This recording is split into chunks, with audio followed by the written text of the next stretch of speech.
Hi guys, welcome back to my YouTube channel. Please watch the full video, hit that like button and do not forget to subscribe my YouTube channel. Let's get started.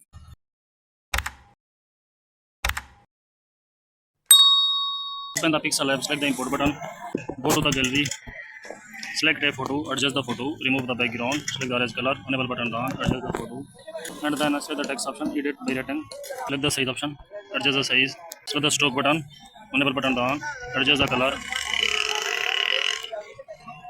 then copy the letters to the copy option, change the color to the color option, adjust the color,